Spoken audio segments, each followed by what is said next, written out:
Bismillah, alhamdulillah, wassalatu wassalamu ala sayyidina rasulillah, wa ala alihi wa sahbihi wa mawalah, amma ba'du. Asyhadu an la ilaha illallah wahdahu la syarikalah, wahdahu wa la syarikalahu, wa annahu ma'budun fi kulli zamanin wa makan. Segenap jamaah pengajian kitab Mukhtarul Hadis, sebelum kita mulai pengajian di malam Jumat pertama di bulan Syawal, saya atas nama pribadi juga mewakili dari segenap keluarga mengucapkan taqabbalallahu minna wa minkum minal a'idin wal faizin kulla amin wa antum bi khair. Semoga amal ibadah kita yang kita lakukan di bulan Ramadan oleh Allah diterima sebagai ibadah yang murni, yang sempurna, yang disempurnakan oleh Allah Subhanahu wa Ta'ala, dan kita masuk ke bulan Syawal dengan membawa semangat Ramadan, dengan membawa ibadah-ibadah yang telah biasa kita lakukan di bulan Ramadan. Jangan sampai kita hentikan di Ramadan, tapi kita lanjutkan di bulan Syawal, karena Ramadan adalah sebagai pelatihan kita, sebagai pompa spirit kita, semangat kita dalam menjalankan ibadah di bulan-bulan setelahnya. Mohon maaf lahir dan batin. Semoga kita semua menjadi insan yang lebih baik. Baik, kita mulai kajian kita di malam hari ini. Sebelumnya seperti biasa kita lantunkan sholawat kepada Rasulullah SAW. Maulaya salli wa sallim daiman abada ala habibika khairil khalqi kullihim ya Rabbi bil Mustafa balligh maqasidana واغفر لنا ما مضى يا واسع الكرم مولاي صل وسلم دائما أبدا على حبيبك خير الخلق كلهم محمد سيد الكونين والثقلين والفريقين من عرب ومن عجم مولاي صل وسلم دائما أبدا على حبيبك خير الخلق كلهم هو الحبيب الذي ترجى شفاعته لكل هول من الأهوال مقتهم يا رب بالمصطفى بلغ مقاصدنا واغفر لنا ما مضى يا واسع الكرم اللهم صل وسلم وبارك عليه وعلى آله إلى حضرة النبي المصطفى رسول الله صلى الله عليه وسلم وآله وذريته وأهل بيته وأصحابه والتابعين وتابعين لهم بإحسان إلى يوم الدين ثم إلى حضرة جميع العلماء والأولياء والشهداء الصالحين ووالدنا ولمشايخنا ثم مشايخنا بالله ولخصوص وصفات الكتب عاد الله خصوصا جميع والدنا عاد الله علينا من بركاتهم وكراماتهم ونعارمهم ومنهم ونفحاتهم وشفاعاتهم في الدين والدنيا والآخرة لهم الفاتحة أعوذ بالله من الشيطان الرجيم بسم الله الرحمن الرحيم الحمد لله رب العالمين الرحمن الرحيم مالك يوم الدين إياك نعبد وإياك نستعين اهدنا الصراط المستقيم صراط الذين أنعمت عليهم غير المغضوب عليهم ولا الضالين آمين. Bismillahirrahmanirrahim. Kita masuk ke hadis yang ke-6 daripada kitab Mukhtarul Hadis. Sebelumnya Kitab ini dikarang oleh Habib Umar bin Hafidh. Kebetulan 2 hari yang lalu kakanda beliau, Habib Ali Masyhur, itu wafat. Ini termasuk salah satu guru pembimbing beliau, juga kakak sekaligus guru pengganti ayahandanya. Jadi Habib Umar itu ayahandanya diculik oleh orang-orang komunis di Yaman. Kemudian diculik dan tidak ada kabarnya lagi. Kemungkinan besar ya dibunuh. Nah, setelah ayahandanya ini diculik oleh komunis, kemudian yang menggantikan ayahanda beliau dalam mentarbiyah, mendidik, merawat Habib Umar adalah kakaknya, yaitu Habib Ali Masyhur. Orang yang sangat dihormati di Yaman, salah satu pakar ulama, termasuk mufti ya, mufti di Yaman. Kemudian juga barusan ada kabar lagi, mertuanya beliau, Habib Umar juga wafat, Habib Ahmad. Jadi mudah-mudahan orang-orang yang telah wafat, guru-guru kita, semuanya mendapatkan surga yang tinggi di sisi Allah, dan keluarga yang ditinggalkan Allah diberi kesabaran, ketabahan. Bismillahirrahmanirrahim. Qala Rasulullah sallallahu alaihi wasallam, birru aba'akum tabirrakum abna'akum wa'iffu ta'iffa nisa'akum. Rasulullah sallallahu alaihi wasallam beliau pernah bersabda, birru aba'akum, berbuat baiklah, berbaktilah kepada orang tua kalian. Ya, coba. Al-aba di sini coba itu. Bukan berarti bapak hanya untuk kepada orang tua ayah, enggak. Tapi memasukkan juga ibu. Sama dengan hadis thalabul ilmi fardhatun ala kulli muslimin. Yang dimaksud bukan hanya laki-laki saja ya, perempuan juga wajib mencari ilmu. Jadi kemudian di sini tabirrukum abna'ukum. Kalau kalian berbakti kepada orang tua kalian, maka anak-anak kalian akan berbakti kepada kalian. Jadi dari hadis ini kita bisa ngambil beberapa poin. Pertama, orang yang berbakti kepada orang tua, dia pasti menikah. Nggak mungkin jomblo. Jadi kalau ada orang yang jomblo cari jodoh sulit, nah ini mungkin bisa kita koreksi apakah kita sudah berbakti secara sempurna kepada orang tua atau tidak. Karena dalam hadis ini Rasulullah sangat jelas, berbaktilah kalian kepada orang tua kalian, maka anak-anak kalian akan berbakti kepada kalian. Otomatis ketika kita berbakti kepada orang tua kita, kita nggak akan jomblo. Kenapa? Karena nanti kita akan punya anak. Sesuai dengan hadis ini. Jadi ketika ada orang berbakti, dia tidak akan jomblo. Kedua, orang yang berbakti kepada orang tua ini tidak akan mandul. Dia pasti punya keturunan. Sesuai dengan hadis ini. Dia akan punya keturunan, punya anak. Ya. Karena gak mungkin ada orang punya anak tanpa melalui pernikahan. Dan dia pasti akan dikaruniai anak. Ini yang kita ambil dari hadis ini.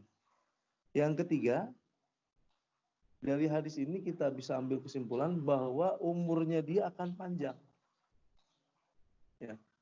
Karena seorang anak bisa berbakti kepada orang tua itu bukan di umur kecil, tapi di umur sudah dewasa. Baru kita bisa merasakan bakti seorang anak kepada orang tua. Maka orang yang berbakti kepada orang tua, usianya akan diberikan oleh Allah kepanjang umur.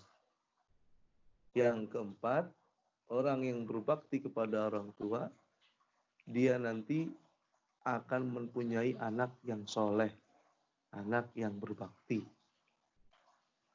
Jadi 4 poin tadi. Orang kok berbakti kepada orang tua, 1, dia tidak akan jomblo, pasti punya pasangan. 2, dia juga tidak akan mandul, pasti punya anak. 3, umurnya dia akan panjang. Dan 4, dia punya anak yang soleh. 4 poin yang Allah berikan kepada orang yang berbakti kepada orang tua. Sangat besar derajat orang tua di sisi Allah. Allah berfirman dalam ayat dikatakan, dalam hadis dikatakan, ridallah fi ridal walidain, wa suhtullah fi suhtil walidain. Ridhonya Allah itu ada dalam ridhonya orang tua. Kalau orang tua ridho, Allah juga ridho. Kecuali kalau mungkin nanti dalam hal-hal yang berhubungan dengan maksiat. Nah, misalkan oleh orang tuanya disuruh untuk melakukan maksiat, itu nanti beda. Cakupannya fi ridhal walidain adalah sesuatu yang memang tidak melanggar aturan syariat. Kalau melanggar aturan syariat, maka tidak masuk dalam cakupan ayat tersebut, dalam cakupan hadis tersebut. Jadi sebagai anak, kita sebagai anak yang mungkin punya orang tua, ini memang suatu keniscayaan dan suatu kepastian, suatu kewajiban bagi kita untuk berbakti kepada kedua orang tua. Nah, sekarang bagaimana kalau kedua orang tua kita sudah wafat? Bagaimana cara kita untuk berbakti kepada beliau? Rasulullah pernah ditanya oleh sahabat.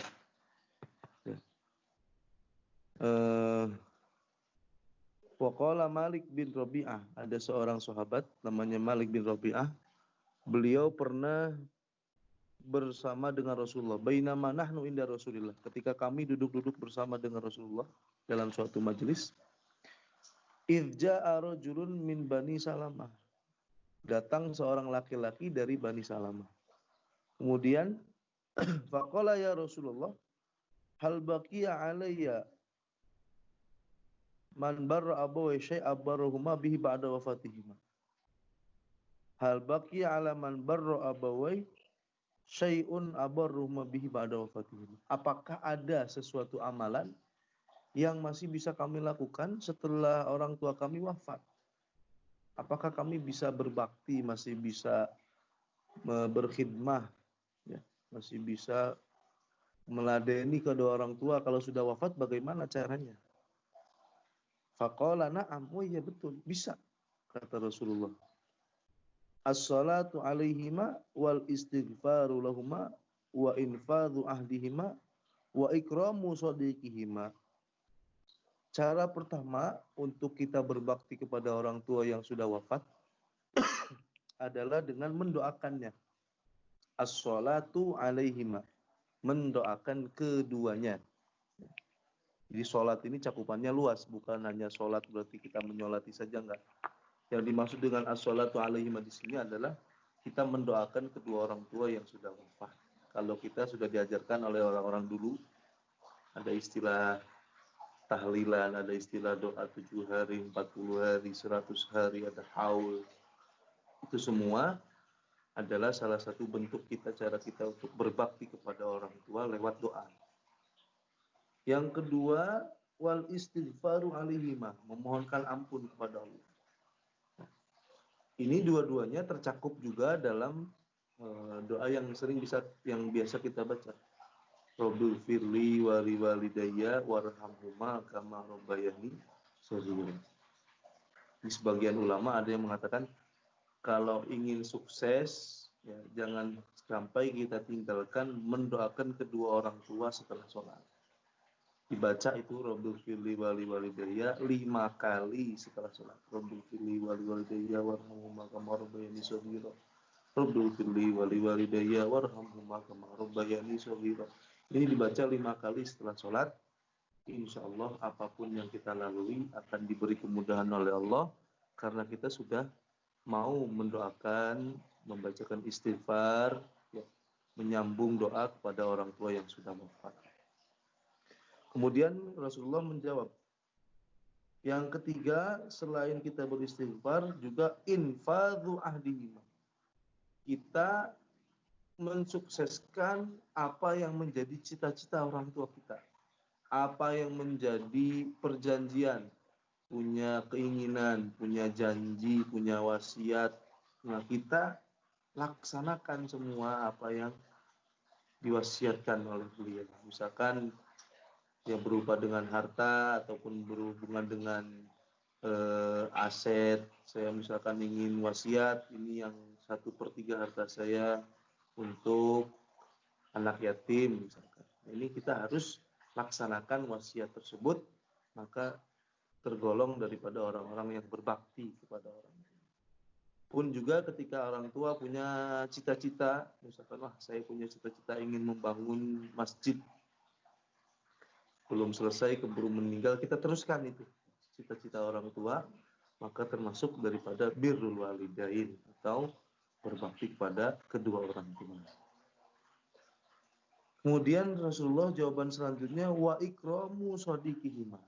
Termasuk daripada cara kita berbakti kepada orang tua adalah memuliakan teman-teman, sahabat-sahabat daripada kedua orang tua.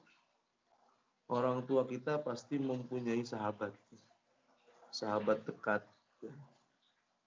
Kita misalkan orang tua punya guru ataupun orang tua punya kerabat, makanya ada istilah anjang sana anjang sini, itu lebaran itu salah satu momen. Mungkin ketika nggak ada pandemi dan keadaan normal, kita sedang di Indonesia, kita jangan sampai memutus silaturahmi. Ini salah satu cara kita berbakti kepada orang tua, menyambung orang-orang yang memang menjadi sahabat dekat, kerabat, saudara apalagi dengan orang tua kita, maka sangat dianjurkan kita untuk menyambung lagi, jangan sampai terputus. Dulu orang tua kita sering misalkan berkunjung ke daerah tersebut, maka kita sebagai pengganti orang tua juga harus meneruskan kebiasaan yang baik tersebut, silaturahmi kepada teman-teman daripada orang tua kita. Kemudian selanjutnya wasilaturrahmil lati la tusallu illa bihima. Kemudian menyambung persaudaraan yang mungkin kita nggak tahu, yang hanya tahu tuh orang tua itu. Jadi orang tua itu misalkan punya saudara jauh, biasanya yang datang ke sana ya orang tua itu, orang tua kita, yang lain nggak ada yang tahu.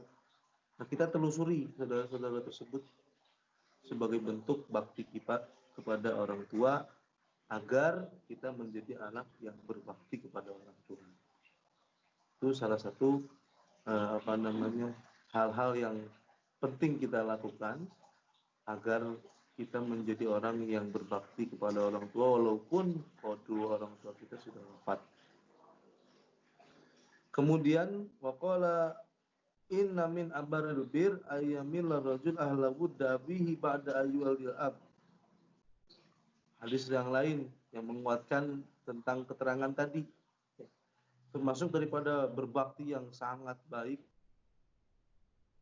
berbakti kepada orang tua yang paling hebat, yang paling istimewa adalah dengan kita menyambung orang-orang yang dicintai oleh orang tua kita.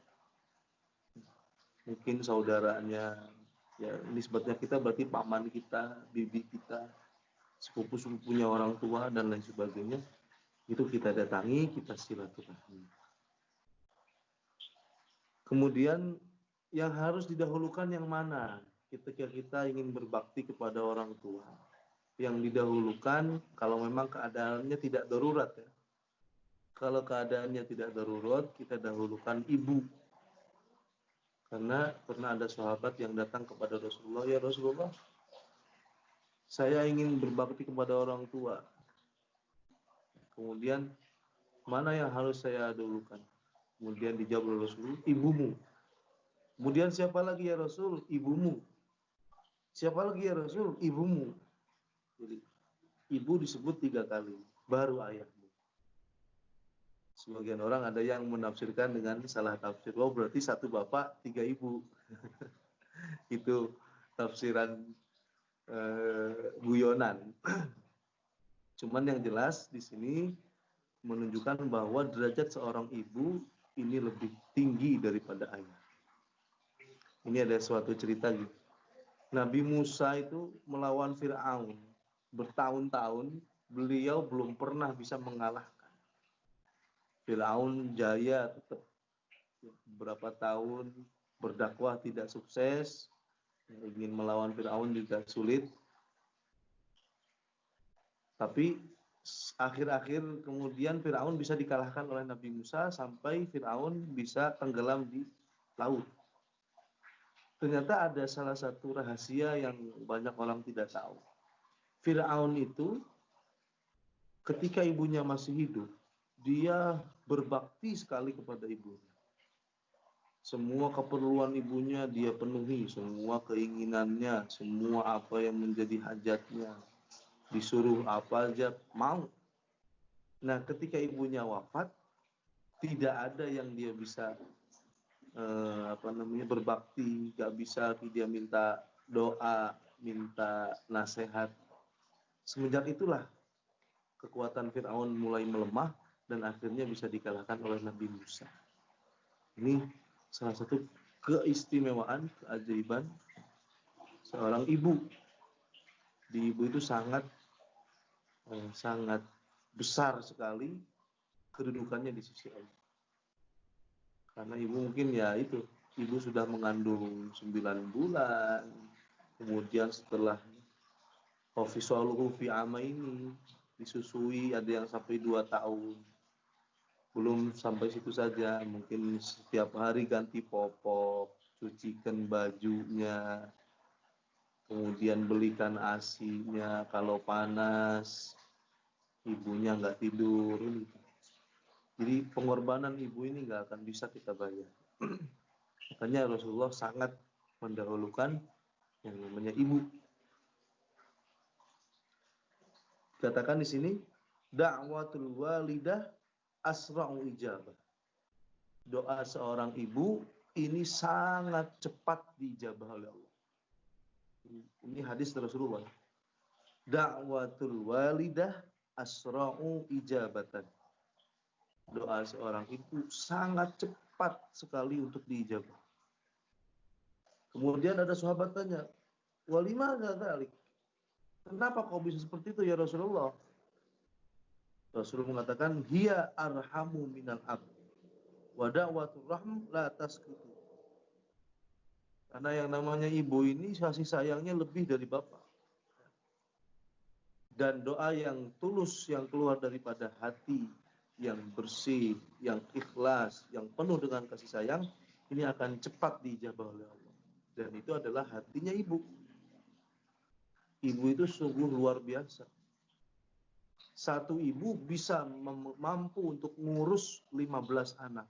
Atau 13, atau 10 misalnya.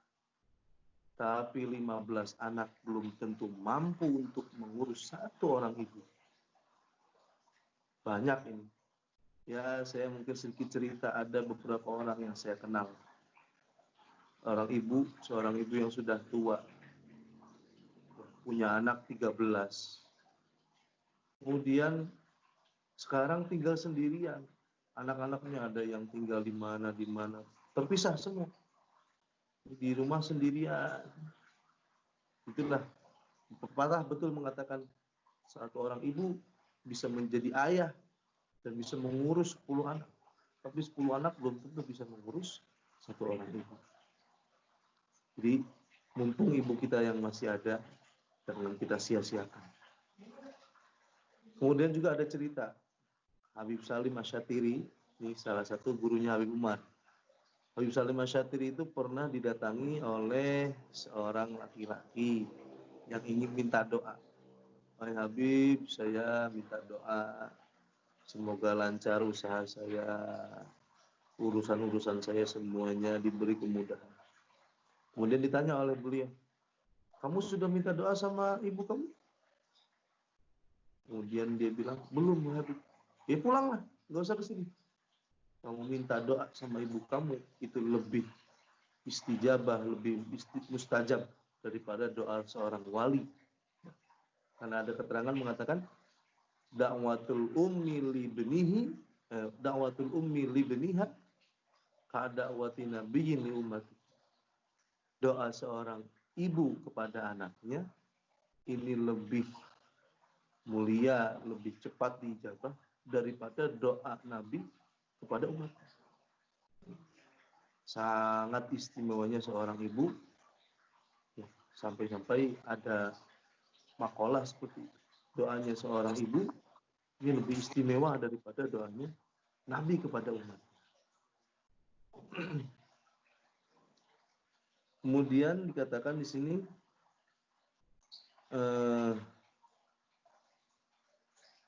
faqala hiya arhamu wada Muhammad Nabi. Faqala ya Rasulullah rahimallahu walidan a'ana waladahu ala birrihi. Kemudian selain kita juga harus berbakti kepada orang tua pun harus membantu anaknya supaya dia bisa berbakti kepada orang tuanya. Jadi dari dua sisi. Ada sisi anak berbakti kepada orang tua, ada sisi orang tua berbakti kepada anak. Dalam artian, seorang ibu ataupun seorang ayah harus memberikan pendidikan agama yang cukup bagi anaknya.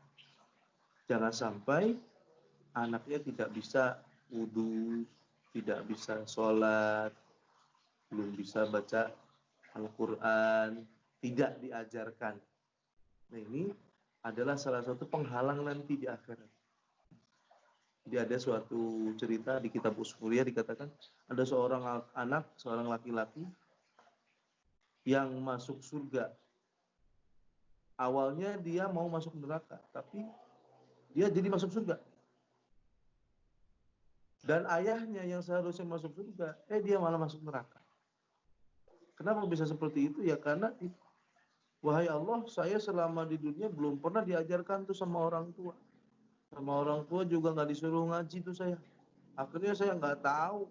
Saya nggak bisa sholat, saya nggak bisa baca Fatihah, saya nggak paham dengan ilmu agama. Ya yang salah orang tua saya. Jadi kita sebagai orang tua pun harus memberikan pendidikan keagamaan. Atau minimal kita menyekolahkan dia ke sekolah agama atau carikan guru. Carikan guru ngaji, carikan guru untuk belajar sholat, belajar agama. Minimal dia baca Fatihah bisa lancar, kemudian baca surah-surah pendek, dia tahu caranya wudu. Ini sangat begitu pentingnya karena kullukum ra'in wa kullukum mas'ulun an ra'iyati. Kita sebagai orang tua pasti akan dipertanyakan oleh Allah, dimintai pertanggungjawaban. Bagaimana tanggung jawabmu terhadap anakmu? Apakah dia sudah bisa sholat? Apakah dia sudah bisa wudu? Bagaimana dengan agamanya? Bagaimana dengan pendidikannya? Bagaimana dengan kesejahteraannya? Itu semuanya akan dipertanggungjawabkan di hadapan Allah di yaumil qiyamah. Seorang suami terhadap istrinya juga sama. Istri terhadap suaminya juga akan ditanya.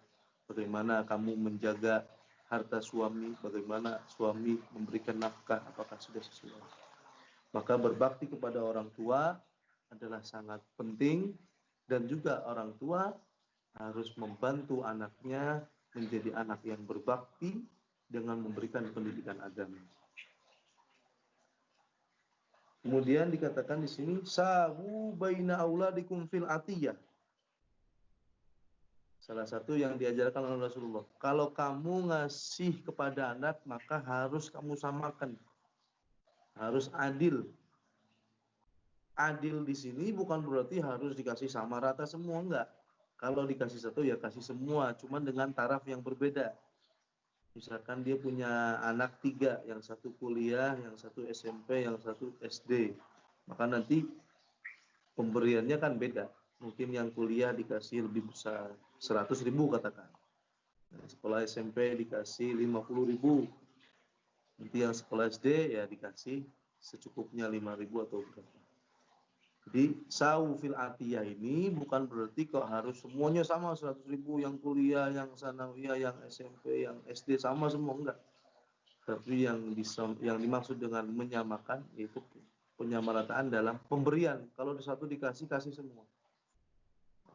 Atau sesuai dengan kebutuhan supaya nanti tidak ada pertengkaran ataupun iri dari anak-anak kita. Jangan sampai ada yang tidak diberi.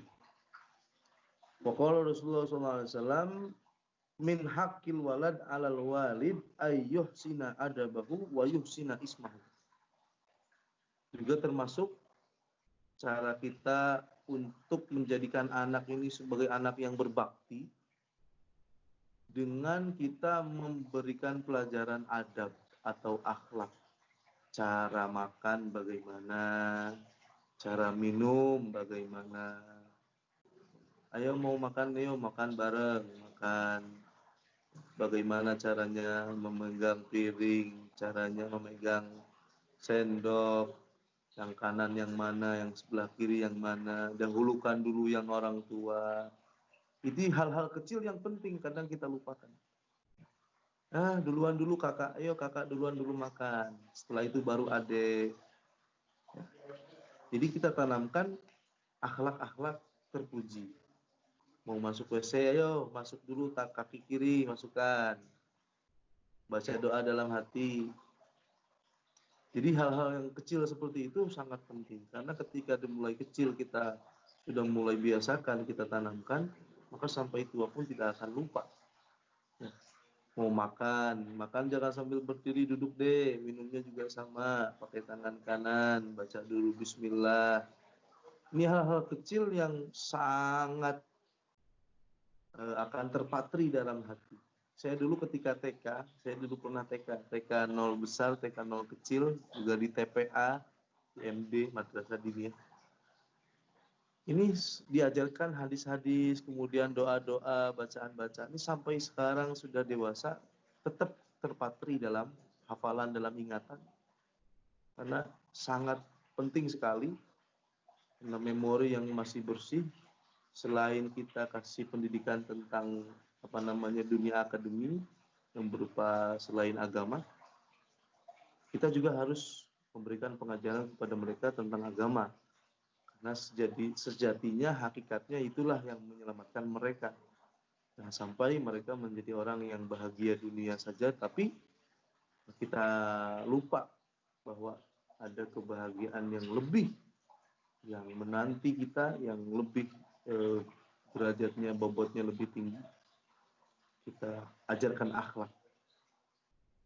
Kemudian di sini dikatakan wayuh sinu ismahu, kasih nama yang bagus. Jangan dikasih nama yang jelek. Kalau sudah terlanjur bagaimana? Ya kita ganti nama yang bagus. Kalau laki-laki itu yang bagus, ya ada kasih Muhammadnya lah. Belakangnya terserah mau dikasih apa, mungkin depannya dikasih Muhammad. Misalkan namanya Ferry, Muhammad Ferry, nggak masalah. Yang penting nama itu baik, walaupun mungkin bahasa Jawa atau bahasa Indonesia, tapi yang punya arti bagus. Tidak melulu harus berbahasa Arab, tapi yang penting ya dikasih Ahmad atau Muhammad di depannya. Siapa namanya? Muhammad Agus misalkan. Karena ada keterangan dikatakan orang yang namanya ada Muhammadnya itu adalah salah satu tiket surga. Kalau ada orang punya nama depannya Muhammad, jangan kita berbuat jelek kepada dia karena dia mempunyai nama yang sama dengan Nabi.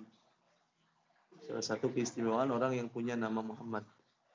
Bagaimana kalau sudah dewasa, saya boleh kan nambahkan nama? Boleh. Misalkan ada orang namanya Denny, tambahkan Muhammad Denny, tambahkan Ahmad Denny. Jadi nggak harus kok. Kalau sudah tua berarti nggak bisa.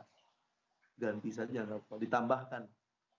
Ini salah satu yang sering dilakukan oleh guru-guru saya di Lirboyo, termasuk Buya Kafal itu. Kalau ada orang namanya agak jelek misalkan, biasanya diganti dengan nama yang agak sama dalam penyebutan, tambahkan Muhammad depannya. Kalau perempuan bagaimana? Kalau perempuan banyak nama-nama daripada istri Rasulullah, nama putra-putrinya, nama wanita-wanita solehah, nama-nama ibunya Nabi, itu bagus. Ini jadi harus penting karena nama nanti kita akan dipanggil di hari Yaumil Qiyamah sesuai dengan nama kita. Maka nama kita carikan nama-nama yang bagus. Jangan sampai punya nama jelek. Nanti akan jadi bahan tertawaan juga nanti, kasihan. Nanti anak kita akan kena bully, dijadikan cemoohan. Itu tentang masalah anak. Kemudian dikatakan di sini rihul walad min rihil jannah. Baunya anak, ya, ataupun harumnya seorang anak ini adalah min rihil jannah, termasuk daripada wewangian surga. Kita ini kan biasanya betah ya, mencium anak kecil itu kan sesuatu yang mengasyikkan. Saya di sini punya ponakan usia 2 tahun. Ini ketika kita cium itu ketagihan. Jadi seneng aja hawanya itu, gemes. Mau itu nanti orang laki-laki atau orang perempuan, ketika lihat bayi, lihat anak kecil, pasti seneng. Kenapa? Karena dia adalah min rihil jannah. Kenapa? Karena belum punya dosa. Namanya juga anak kecil. Belum punya dosa, Mas. Jadi semua orang pasti akan tertarik. Kenapa? Belum pernah punya kesalahan. Maka orang-orang yang kesalahannya sedikit, dosanya sedikit, ini biasanya orang lain simpati kepada dia.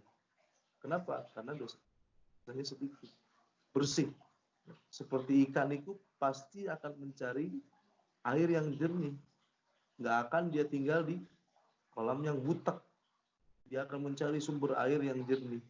Kita juga sama ketika melihat ada bayi, senang. Kenapa? Karena dia belum punya dosa. Itu salah satu keistimewaan anak kecil. Kemudian pernah ada seorang laki-laki, Ra'a al-Aqra' bin Habis an-Nabi wa huwa yuqabbilu waladahu al-Hasan. Ada seorang namanya Aqra'. Aqra' ini seorang nama sahabat Rasulullah. Sahabat Rasulullah datang kepada Rasulullah, membawa anaknya. Kemudian anaknya diambil oleh Rasulullah, dicium. Dia heran, ya Rasulullah, saya punya anak 10, belum pernah ada yang saya cium. Ini kamu kok, Rasulullah kok mencium anak saya, yang saya aja bapaknya belum pernah cium anak saya. Kemudian Rasulullah berjawab, man la yarham la yurham. Orang yang tidak menyayangi, maka dia tidak akan disayangi. Kalau kita ingin disayang oleh anak-anak kita, ingin dihormati, ingin dimuliakan, diistimewakan, berarti kita pun harus menyayangi mereka, mengistimewakan mereka, menyempurnakan kebutuhan mereka, terutama yang berhubungan dengan akhlak, berhubungan dengan keilmuan. Insya Allah nanti pun mereka setelah dewasa akan menyayangi kita. Jangan sampai ada dalam hati anak, wah, bapak marah-marah terus, bapak kok begitu. Jadi kita sebagai orang tua mendukung anak sebagai anak menjadi anak yang berbakti dengan cara ya kita sebagai contoh. Kita mungkin punya orang tua, kita datangi, kita silaturahmi. Nah ini sebagai anak kita nanti meniru kita. Bagaimana kita memperlakukan orang tua kita, anak pun akan mencontoh kita. Oh, ayah juga dulu sering video, sering silaturahmi, minimal nelfon sama nenek. Oh, berarti juga nanti kita harus seperti itu. Lisanul hal afsahu min lisanil maqal. Jadi gerak-gerik tubuh, contoh yang konkret, yang berupa contoh tauladan, ini lebih menyerap dalam hati daripada sekedar ucapan. Kalau kita misalkan tiap hari ngomong, nak ayo sholat, nak ayo sholat, tapi ayahnya nggak sholat, ini nggak akan berdampak dalam hatinya si anak. Tapi coba kalau ada orang tua yang sholat tanpa ngajak, bawa sejadah, wudhu, sholat. Ini anak lama-lama karena melihat ayahnya ibunya sholat, tanpa harus disuruh, pasti dia akan langsung mengikuti, ikut-ikutan. Karena memang lisanul hal afsahu min lisanil maqal. Itu yang berhubungan dengan kita berbakti kepada orang tua. Tadi yang saya katakan faedahnya banyak. Dan kita sebagai orang tua harus juga membantu anak agar anak ini menjadi anak yang berbakti kepada orang tua. Kemudian kita lanjutkan hadis tadi, redaksinya. Wa'ifu ta'ifa nisa'akum. Jagalah diri kalian, jagalah kehormatan diri kalian, maka wanita-wanita kalian atau istri-istri kalian juga akan menjaga kehormatannya. Jadi kalau ingin nisbatnya kita sebagai orang yang belum nikah, kalau ingin cari istri yang solehah, ya kitanya harus jadi orang soleh dulu. Kalau ingin cari istri yang baik, kitanya harus jadi orang baik dulu. Karena istri itu cerminan daripada suami. Kebanyakan seperti itu. Kalau kita ingin mencari istri yang solehah, tapi kitanya hanya berharap saja tanpa ada usaha kita memperbaiki diri, juga sulit. Karena dalam ayat Al-Quran dikatakan, at-tayyibatu lit-tayyibin, wat-tayyibuna lit-tayyiban. Laki-laki yang baik, ya untuk perempuan yang baik. Perempuan yang baik, ya untuk laki-laki yang baik. Jadi, jodoh kita ataupun istri kita adalah cerminan daripada kita sendiri. Kalau kita ingin menilai kita ini orang soleh, bukan, ya kita lihat istri kita. Kita lihat, oh istri kita soleh, berarti kita juga solehah, kita juga harus jadi orang yang soleh. Jadi kalau tidak ingin diselingkuhi, jangan selingkuh. Di sini dikatakan begitu. Kalau kita tidak ingin istri kita serong, kita juga jangan serong. Kalau kita ingin istri kita bisa menjaga amanah, kita pun harus bisa menjaga amanah. Jadi pernikahan, rumah tangga bisa menjadi kuat, menjadi kukuh, harmonis, harus dengan adanya kita saling menjaga amanah. Istri sebagai amanah, anak-anak kita sebagai amanah, kita pun harus menjaga amanah tersebut. Ketika amanah kita abaikan, kita langgar, maka orang yang mendapatkan amanah dari kita pun pasti akan melakukan hal yang sama. Dalam hadis ini, ulama juga memberikan kesimpulan bahwa al-jaza min jinsil amal. Balasan itu sesuai amal perbuatan. Kita berbakti, ya kita juga nanti akan diladeni oleh anak-anak kita. Kalau kita menjaga diri, istri kita pun akan menjaga dirinya. Jadi kalau kita berbuat baik kepada orang, orang pun akan berbuat baik kepada kita. Kita berbuat jahat, dia juga akan jahat kepada kita. Orang yang memberikan pukulan, ya akan dipukul. Jadi inti daripada pertemuan kita di malam hari ini adalah satu, berbakti kepada orang tua adalah salah satu yang sangat diperhatikan oleh Islam. Dalam Al-Quran dikatakan, ittaqullaha wala taqullahuma uffi wala tanharhuma wala taqullahuma uffi wala tanharhuma. Jangan kamu berkata kepada orang tua uff. Uffin itu kalau di Indonesia kan berarti kata-kata yang keras, ya. Wala tanharhuma, jangan membentak orang tua. Dan harus waquluma qaulan, harus dengan ucapan yang lembut. Walaupun mungkin orang tua kita masih non-muslim. Jadi ada sahabat, ayahnya ini masih kafir. Datang kepada Rasulullah, ya Rasulullah, bagaimana ini ayah saya masih kafir? Berkata Rasulullah, ya, kamu kunjungi dia. Kamu tetap hormati dia selama dia tidak mengajak kembali kepada agama yang dahulu. Kalau masih di luar daripada itu, kita harus berbakti. Tetap kita mungkin membantu dari sisi finansial, kita sering kunjungi, kita telepon-teleponan, video call, itu tetap kita harus sambung karena dia masih orang tua kita. Jangan sampai kita menjadi anak yang durhaka, karena dalam Islam anak yang durhaka ini sangat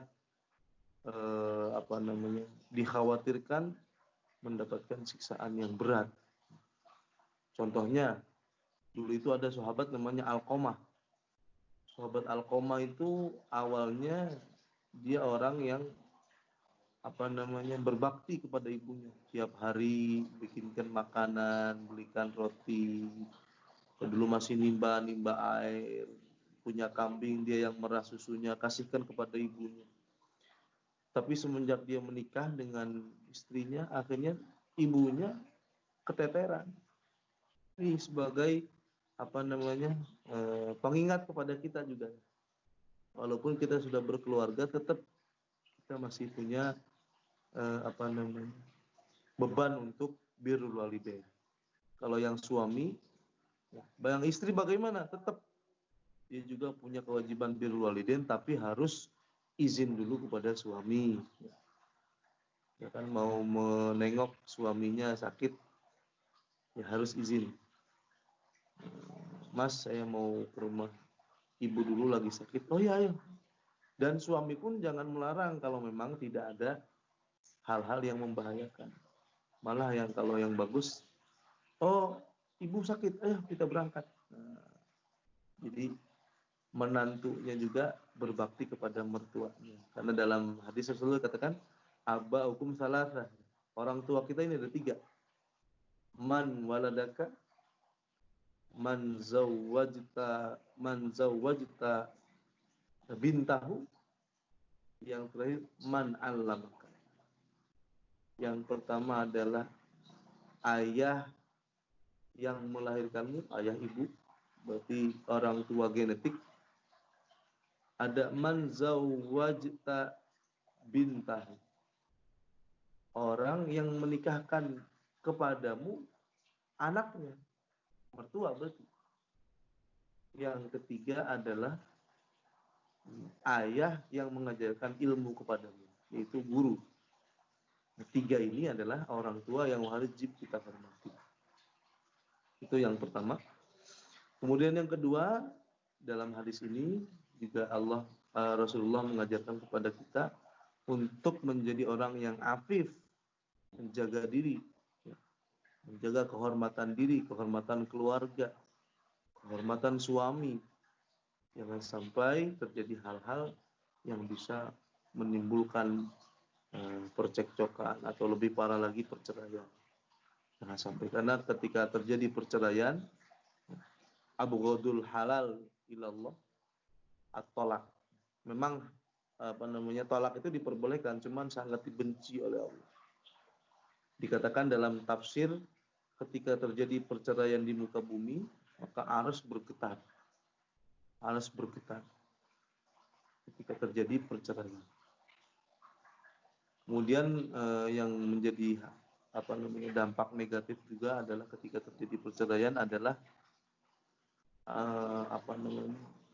psikologi anak. Psikologi anak melihat orang tuanya berpisah. Rata-rata orang-orang yang broken home itu akhirnya kalau dia tidak diarahkan, bisa jadi dilampiaskan dalam hal-hal yang negatif.